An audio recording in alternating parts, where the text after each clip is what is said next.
Friday, March 6th. Welcome to another vlog. It's your boy Ethan. Hope you're having a great day. And today's video is going to be pretty interesting because for the month of March, every single Friday, Encore is going to be running this high hand promo, $1,000 every 30 minutes for the high hand of the room. So that's going to be pretty cool. Walking in there right now, it's about 1 or 2 o'clock. I really don't know, to be honest. But the promo ends around midnight or 1 a.m. I actually don't remember, but it's going to go on for a while. So we're gonna camp out there for a little bit, play well. I haven't hit a high hand at all, but maybe, just maybe, that I'll hit one sometime this month. Not gonna play for the high hand, just gonna play normal strategy because it never goes well when you play for the high hand. But if it happens, it happens. That'd be pretty cool. So that's the dynamic going on right now. So people are gonna play a little bit differently for sure. There's gonna be a lot of people playing for the high hand and limping aces, playing all their suited connectors and all that stuff. So let's get into the action and see what we run into. So we hop into a 1-3 table, and it's a really passive table. There's a $1,000 high hand going on, and it's super passive. Everyone's limping just to try to get the bonus, try to make quads, try to make a straight flush. So those are the dynamics going on at the time. Very limp happy game. So the first hand with all this going on, we're in the cutoff with ace-10 offsuit. There's an undergun limper, and I'm going to be widening up my range here and also just amp up the aggression. So I raised to $18 over one limper. The player in the big blind makes the call. This player, I've seen him spaz a ton before. He jammed $300 in like a $30 pot, so definitely can be spazzy, but the undergun limper folds, so we're going heads up to a flop against this big blind player.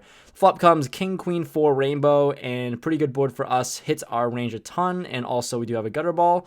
So he actually leads out here for $20. Probably can be folding sometimes when he does lead out. Probably hit that board decent enough, but I officially make the call with 1 over and a gut shot straight draw. The turn is pretty good. It is the jack of spades. It brings in a backdoor flush draw, and we're just luck boxing it early on in this session. He bets $75, and he only has about $150-ish behind, showing a lot of interest in this hand. Let's just try to get the money in now. I don't think he can be folding too many hands here at this point when he's shown this much interest, so I jam it in. He thinks and folds. He folds his hand after leading out flop and turn on the much more connected board. I thought he could have a lot of 2 pairs there, but we don't get any more value in this spot, unfortunately. But we did hit our gutter ball, and we are a luck box. Next hand, we have king, queen offsuit in the cutoff, and an undergun +1 open limps. Here, just going to be raising it up all the time. I raised to $15, and only the big blind makes the call. Limpers here on this table are limp folding a lot, so it's pretty strange, but heads up to a flop, which goes ace, ace, king. Here are the king and a decent kicker. I c-bet $20. He check raises us to $40. A check min raise. Not folding for this price just yet. Obviously not folding for $20 more, so I toss in the chips and make the call, trying to proceed a little bit more cautiously here because he can have a ton of aces. The turn is a 3. He bets $30, another down bet, and I can't fold for $30, so this is pretty tough. I make the call. We're going to a river. River is a 7. He chooses another smaller sizing now. He keeps going further and further down with his bet sizing. He goes to a bet of $25. I can't fold. I have to call. If I'm beat, so be it. I call, and he has king jack actually, so we take this one down and outkick him there. Third hand, pocket aces in the low jack. I open up the action to $15. Unfortunately, no limpers in this hand. We get some action though because the button and the small blind and big blind decide to make the call. Going 4 ways to a flop, which comes 10, 6, deuce, 2 diamonds out there. I have been very aggressive. I'm normally very aggressive, but especially on this sort of table, taking down a ton of pots, just c-betting the flop, and this time I'm going to look like I'm c-betting with air, so I go with a larger sizing of $40. The small blind is the same player from the very first hand who I said that he can be very spazzy at times. This is one of those times. He jams his entire stack in there for $350. I think I have him just covered, and obviously I am snap calling that when it folds to me. He shows his hand. It's pocket 8, so we're feeling amazing about this. Turn is an 8. It's an 8. How does he hit that 2-outer? Oh, so gross. So gross. We need some help on the river. River does not bring it to us. It's a queen. And we double him up here in this spot. Could not have gotten it in any better than this. Yeah, can't really do much here, but he takes it down and takes a really big pot his direction. Pain. Pain. The table was really bad, but now I have to play at this table. I was going to switch tables and move to another one that seemed more fun, but with this individual that just jammed pocket eights, it feels bad. Obviously, getting stacked like that, I never showed my aces, and he was just like, yeah, you had like ace king, ace queen maybe. Yeah, no, but we're gonna play for value on this table. We're gonna stick it out. We're gonna grind it out, hopefully, and maybe we can chip back up. We're gonna see what happens. But right now, right after the fact that hand happened, I'm not feeling great. I feel gross. Actually, it feels terrible. But hopefully, the variance will bounce back in my direction. We're gonna see. But yeah, there's that. We're on a fun table now, I guess. Next hand, we pick up pocket nines in the small blind. There's an only gun +1 limper, and it folds to me. Definitely going to be raising here with this hand, so I raise to $16 and folds to the limper, who now check 3-bets us, or limp 3-bets us to $40. That's the game that we're playing in. That's the table that we're going to be playing on. So here, pocket nines, I'm not folding this, out of position. He's fairly short. He only has about $130 total in his stack. So best way to go about it is 4-bet jamming. I think my hand is pretty strong enough to go for it, especially after a very small limp 3-bet. I go for it, I jam, he calls, and we show our cards. Pocket nines are up against ace king offsuit, so we're off to a flop. Flop comes 10 jack queen. Wow, we flopped dead. What an absolute amazing flop for ace king, and we double him up there. Looks like we're just going to be giving away money left and right at this session. Hand after that, we're playing 5-handed, which is really weird, and I have ace king of diamonds with $400 in our stack. Sitting in middle position, give or take, I open up the action to $15, and we get 2 callers, play to my left, and a big blind. So flop comes queen, jack, 3, 2 hearts, and a diamond out there. The player to my left is an older gentleman, so I think he's going to be pretty sticky with a lot of his hands. So when it checks to me, I could c-bet this a lot, but considering I have so much equity with 2 overs, a gut shot, and a backdoor flush draw, I'm just going to check it back to pot control. We're playing 5-hand. Who knows what people can be holding, but player to my left actually bets $25. In the past, he really just shows aggression when he's at the top of his range. So this $25 bet, he definitely can be very strong, but I'm not really going to be folding here just yet. So I call and peel one. Turn comes the deuce of diamonds. Really great card for us as we improve to our nut flush draw along with everything else that we've got. So I check. He bets $50, and he only has about $150 behind. I think against most opponents, I should be check jamming here a lot of the time and put a lot of pressure. This player here is just never going to be folding his hand, no matter how strong it is. I just know he's never getting away. So I just make the call, hoping to improve. The river is a complete blank. It is the 8 of clubs. I check, just giving up here. He checks it back with ace queen, and ace king high is no good here. Next spot, we have the premium deuce 5 of clubs in the small blind. Why are you playing this? Well, a middle position player opened it up to $6. There are 2 callers to me, and here, deuce 5. What am I? I'm not folding it for $5 more, I don't think. So we make the call, and the big blind makes the call as well. So going 6 ways or 5 ways to a flop. Flop comes jack 3, 4 rainbow. Probably as good of a flop as you could ask for. Flopping open-ender and a backdoor flush draw. Checks to the pre-flop raiser, who bets pot of $30. There's 1 caller on the button, and action's onto me here. I think out of position. Let's just take the aggressive route.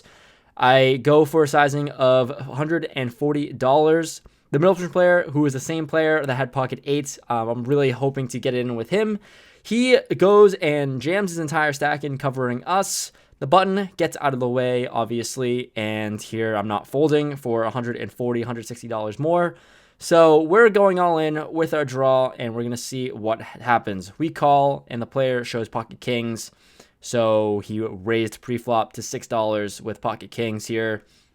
That's going to happen. It is what it is. We need to improve. The turn is a 9. River is a 4.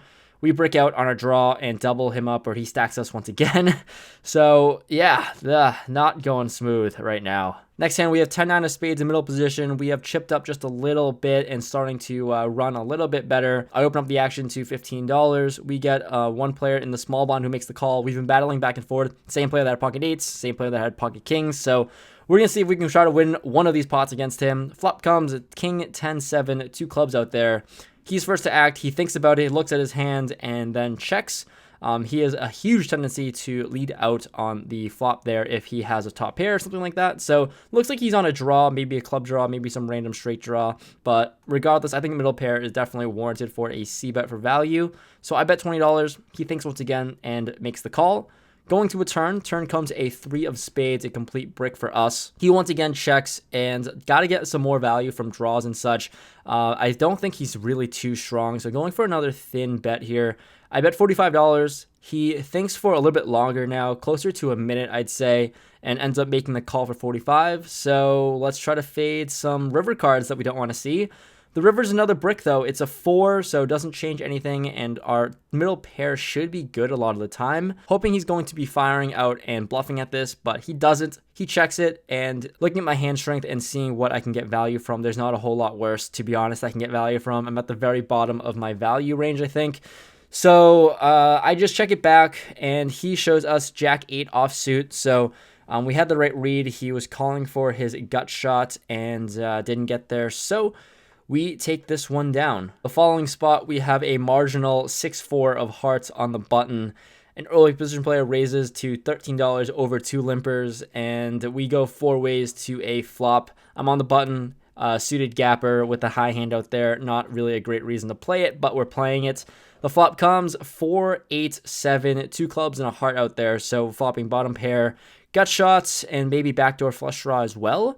The pre-flop raiser C-bets $25, and here in position, I'm not going to be folding just yet on this board. Definitely smashes my range for sure, and not as much as his pre-flop opening range. So I call, and we're going heads up to a turn. Turn is the 7 of spades, and here he fires again for $45. After playing with this player for a little bit and watching him, I just know his pre-flop opening range just never consists of suited connectors or anything that hits this board. So he's either bluffing or he has a hand like pocket jacks or tens or something like that, just some sort of pocket pair. And I think it's probably a bad call. I probably should be raising here if I think he's full of it, but I'm still not sure. I'm kind of half convinced that he doesn't have anything, but not really sure just yet. So, and I don't want to raise because if he has like a premium hand, then we're just kind of lighting money on fire. So I just make the call for $45. I still have some outs that could be good here. So we're going to a river, which is a queen. Now on this river card, he sizes up to $100. I don't think pocket 10 or jack should be triple barreling in this spot, especially with this queen. So now just not really sure what he could have, but his queen definitely hits a ton of his range. Ace queens, king queens, queen jacks of the world. All of those holdings could definitely have finally gotten there to hit top pair on the river and go for extra value. So I don't know. I just ended up leveling myself into a call, tossing a chip, and he shows king queen offsuit. So that's unfortunate there. Who's bluffing flop and turn, got there on the river, and I leveled myself into a call. Shouldn't be losing that much money in this spot, but I lost $140 extra that I didn't need to lose. The last hand that we're going to go over, we have a 10-9 offsuit in the big blind, and we're playing this because we are just a little tilted from the past couple of hands, and there are 5 limpers to us. 5 whole limpers. Probably could easily check this since I'm in the big blind, but I go for a raise of $25 out of position. Just suicidal stuff. Just this is what happened. We generate 1 fold though. Only 1 player folded as only 4 players make the call. We're going 5 ways to a flop out of position, and the flop is interesting. It is queen, jack, 9, 2 hearts out there. Flopping bottom pair and an open-ended straight draw, and I'm first to act. What are we going to be doing here? I think I can lead out and c-bet a lot, but I think another line of check raising this flop could work as well. So I decide to just check. Action checks to a cutoff player who jams his whole stack in for $51 total. Next to act in the button, he thinks and makes the call. He is the same player from last hand and easily covers us. And now action's onto me. Let's go for a check raise. Let's isolate this player who's all in, who definitely could be drawing to hearts. So we're going to go for it, stick to our plan, and check raise to a sizing of $225.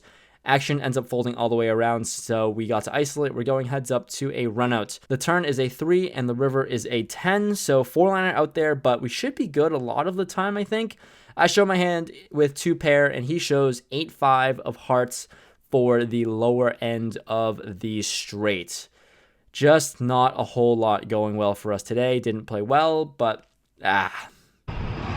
This was a brutal session to play in, and I'm sure it was even more brutal to watch. I don't know what to say. Nothing really worked for me.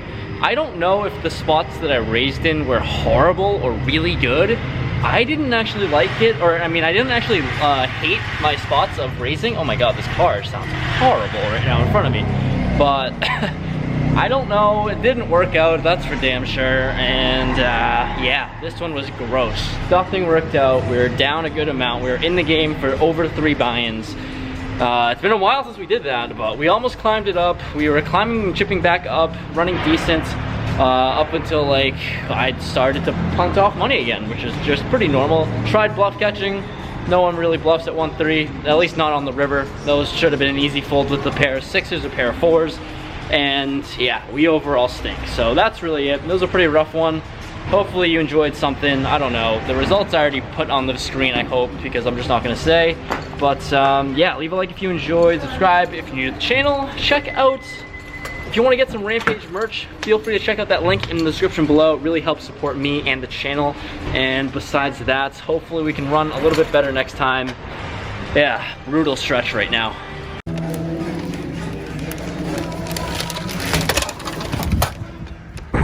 You get absolutely destroyed at the poker tables. You get some comfort food with Chipotle. That's about it.